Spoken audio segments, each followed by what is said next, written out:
Family and friends, we are gathered here today in the presence of God to celebrate the worth and beauty of love and to cherish the words which shall unite Daniel Lawrence Whiteman and Rosemary Lauren Evans in marriage. Dan and Rosemary would like to thank you all for traveling here to show your love and support for them as they vow to love one another eternally. Each of you holds a special place in their hearts. Before I continue on, if there's anyone that objects to this marriage, I will kindly ask you to keep it to yourself and quietly exit. For those of you who don't know me, my name is Peter Barth. Dan and Rosemary are close friends of mine that I met during our years in Buffalo. Why am I up here doing this? Let me briefly explain. Almost a year and a half ago, I was sitting next to Rosemary in a lecture hall at UB in a course known as Foundations. As interesting as the lesson about dirt and gravel was that day, we were a little distracted and spent most of the class discussing anything but that. At some point, we started discussing marriage, and I shared that a friend of mine had just married friends of his by getting a legitimate online certification. A few Google searches and $20 later, I was the newest licensed minister in New York State. Even after that, I didn't think I was really going to be doing this, but as the date got closer, Dan and Rosemary came to me and asked sincerely if I would. I think it occurred to them that having a close friend take them through this process would be more meaningful than someone they had never met. When I take a look at my closest friends, I realize that they possess characteristics that I admire and might like to emulate. It's one of the reasons why they've become a big part of my life, because I can learn and grow from just having them around. When I think about Dan and Rosemary, what comes to mind is their faith. My two friends carry their faith into everything they do. They're very unassuming men. What I find most amazing about it is the confidence and positivity it brings in with every decision they make. And I mean everything. Have you ever gone out to eat with these two? I have. They pick up the menu, look it over intently, and each find an item that sounds delicious. They pick that dish, close the menu, and never look back. Meanwhile, I've narrowed it down to 5 choices by the time the waiter comes, and I have to make a game time decision. When the food arrives, I look across the table and see Dan and Rosemary sharing 2 bites of items that are satisfying them more than anything else on the menu could. All joking aside, this is what I love most about these two. The grass is always greenest on whichever side they're standing. That they show no fear of missed opportunities or regret over past decisions. I believe that this shared outlook is what creates their unbreakable bond and allows them to work through the challenges that come with all lasting relationships. While today marks the official beginning of your partnership that has flourished over the past 3.5 years, the everyday cycle does not change. There will be great moments and there will be bumps, just as there has been. I want to say to you that when marriage becomes challenging, to never lose the faith you have in each other. But you already know that. I also want to say that sometimes you'll both have to make compromises and sacrifices for the other's sake. But I know you already know that because I've seen it happen before my own eyes. I, of course, have never administered a wedding before, but I can say that I do not know any 2 young adults whose love is so strong and intent to marry is so pure. I love you both, and I'm truly honored to be here for you. I want to invite Sue, the mother of the groom, to lead us in prayer, and Denise, the mother of the bride, to read a passage from the book of Philippians.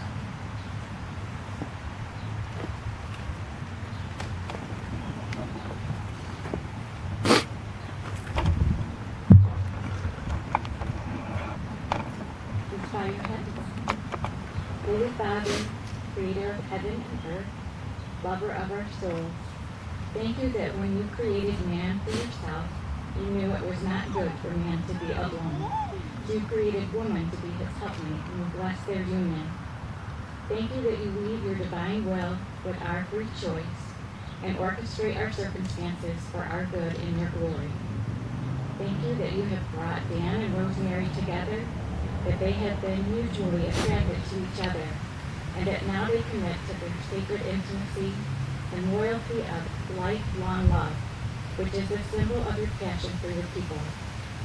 Please bless this couple with every good and perfect gift as the author and finisher of our faith, and remain in their midst as the God who not only sees us, but is with us from now until eternity.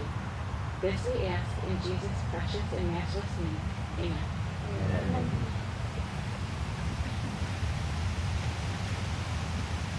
A reading from the letter of St. Paul to the Philippians. Rejoice in the Lord always. I shall say it again, rejoice. Your kindness should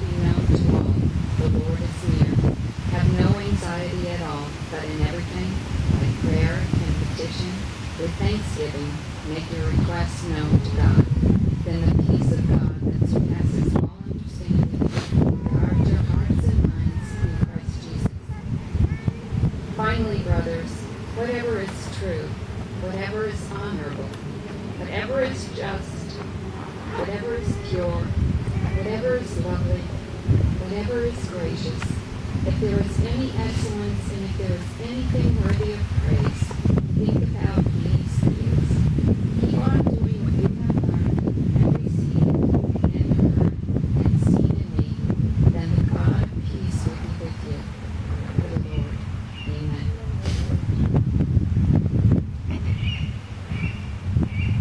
I'd like to invite Ben, the best man and brother of the room, to deliver a devotion.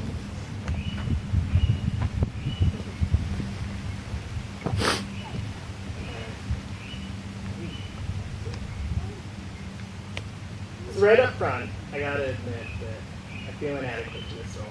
Because at all the weddings I've been to before, it was either an old guy doing this, or a married guy, or a guy who'd had a lot of experience. None of those things. So, bonus points for being adventurous, I guess. But a lot of what you're going to hear is going to be secondhand, from very good sources, though, like the Bible, like our dad. Because I think it's from Dad that I inherited my reluctance to do this. You know he's not big on like sitting us down and giving advice. His practice is more to pass along his wisdom a little at a time when the moment's appropriate. And probably the most basic truth I hold about marriage came from an offhand comment he made while we were watching TV. The report was about some celebrity marriage that didn't last. And he said, "I just don't understand how people get into marriage thinking it's about them." And that offhand comment encapsulates everything else I want to say today. What you're getting into now is bigger than either of you, and you can be assured of that by looking around. I'm willing to wager that not a single person here knows every other person in this crowd. I know some of these people I just met today. The only thing that connects all of us is you. And it's amazing to think that such a fundamentally and private and personal act, like meeting someone, developing a relationship, and deciding to solemnize it, are the only acts powerful enough to bring this specific group together. Your choices in this relationship affect far more people than just you. And I hope the memory of this day and this view will remind you of that. But of course, I'd be remiss not to mention that someone here has a greater stake in your relationship than any of us other witnesses. God instituted marriage at creation, and as such, it's a commitment apart from other commitments. Up till now, you've been two entities growing closer together, but today that ends. Genesis 2:24 says, "A man shall leave his father and mother and be joined to his wife, and they shall become one flesh." This union of flesh requires significant concessions. You can no longer dissolve your relationship by normal means. Jesus said in Matthew 19:6-9, "What therefore God has joined together, let no man separate. Whoever divorces his wife except for immorality and marries another woman commits adultery." Those celebrities Dad criticized who backed out of their marriage because they didn't feel the way they once did about each other were wrong. Your feelings today won't last a lifetime, but your relationship should. And that'll take work. It'll require subordinating your own desires to one another. Rosemary, Ephesians 5:24 says, "The church is subject to Christ, so also wives ought to be to their husbands in everything." There's no exceptions for when he doesn't understand or when he's being an idiot. Likewise, Dan, the very next verse, Ephesians 5:25 says, "Husbands, love your wives, just as Christ also loved the church and gave himself for her." You need to be willing to give her your all, even when her feelings seem silly or inconsequential. The actions in these verses, submission and love, I would say they're equally selfless and manifested in the same way, by putting the other's interests over your own. In 1 Corinthians 7:4, the Apostle Paul goes so far as to say, "The wife does not have authority over her own body, but the husband does. And likewise, the husband does not have authority over his own body, but the wife does." When you get married, you give up your sovereignty over your own person. And that's not a popular proposition in our culture, but that's how it's designed to be, because marriage isn't about you. Of course, it's not all about giving things up. It's the first step and only means of accessing certain blessings in the fullness of God's design: companionship, intimacy, and parenthood come to mind. We went skydiving a few weeks ago, so I'll close with an aviation analogy. Up until now, you guys have been flying a taxi plane.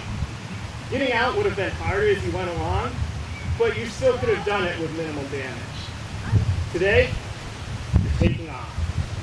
And no one has a parachute. From now on, you're either going to work together to see this through till you get to your destination, or crash. Sometimes it'll be easy, sometimes it'll be hard. It may require sacrifice and stress and effort such as you've never known before. But consider the vast and incomparable array of experiences you've now unlocked that would have been inaccessible before. I pray that God will bless and protect your journey, and I wish you a happy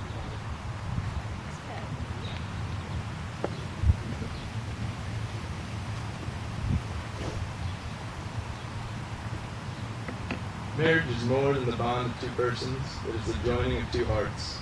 The union of husband and wife survives and thrives on the love you give each other. Therefore, as you pledge your vows to each other, know that marriage is not to be entered into unadvisedly or lightly, but reverently, deliberately, and in accordance with the purposes for which it was instituted by God. I invite Dan and Rosemary to share their personal vows to each other.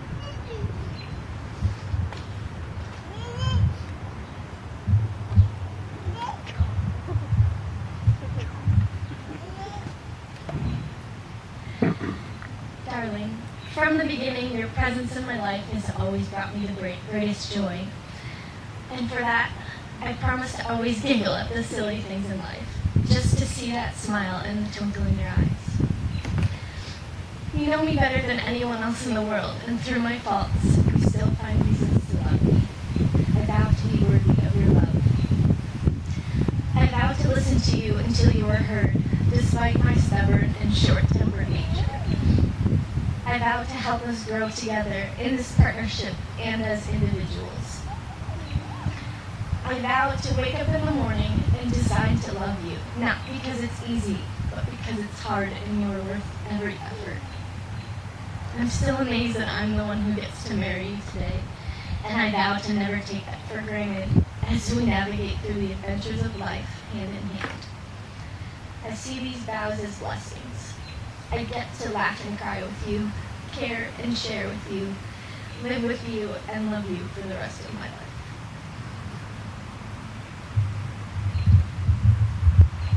I need to go through my really good. Too nervous. Rosemary Evans, spending these last few years with you, I have experienced full joy, complete peace, and become a better man because of you. Joy because of your Rosemariness. Your wide spectrum of laughs, little noises, cute smiles, and silly mannerisms, absolutely love. I vow to always cherish that Rosemariness and never take for granted a smile or moment of laughter with you. Complete peace because you quickly became all I need in this life. When I hold you, the world shrinks to the two of us. I vow that home will always be wherever I'm with you. In regard to being a better person, I vow to continually push myself to be more Christ-like, a better husband, and eventually a better father. In addition to these, I vow to always seek out new adventures with you, and to always be up for ice cream on said adventures. I vow to support your dreams and aspirations. I vow to be perfectly loyal and trust you completely as your partner in all things. All of me, everything I am, and everything I have is yours forever.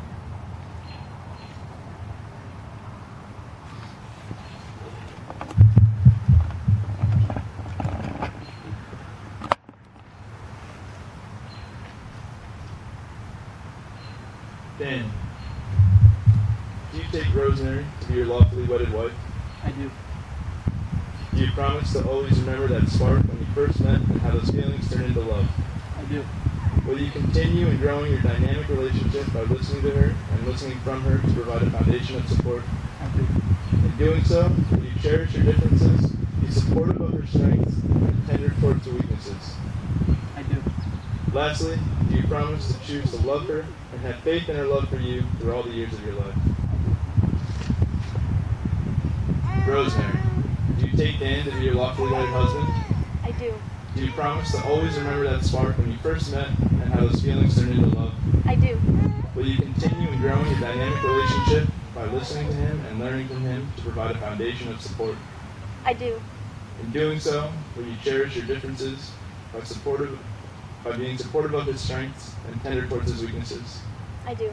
Lastly, do you promise to choose to love him and have faith in his love for you through all the years of your love? I do.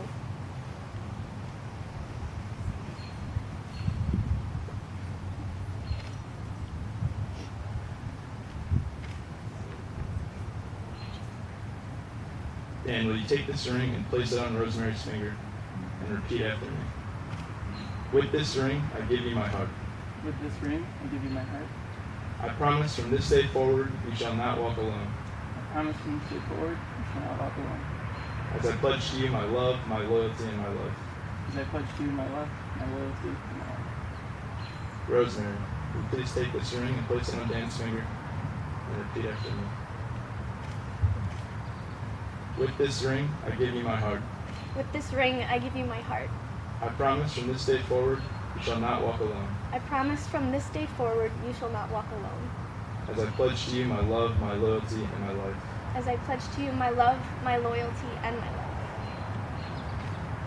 Dan and Rosemary, you have heard the words about love and marriage, have exchanged your vows and made your promises, and celebrated your union with the giving and receiving of rings.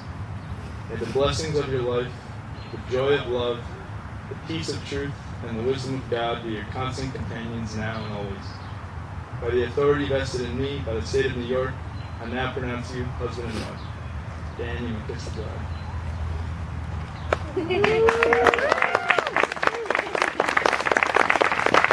Friends and loved ones, it is a great honor that I introduce to you for the first time, Dan and Rosemary McFadden.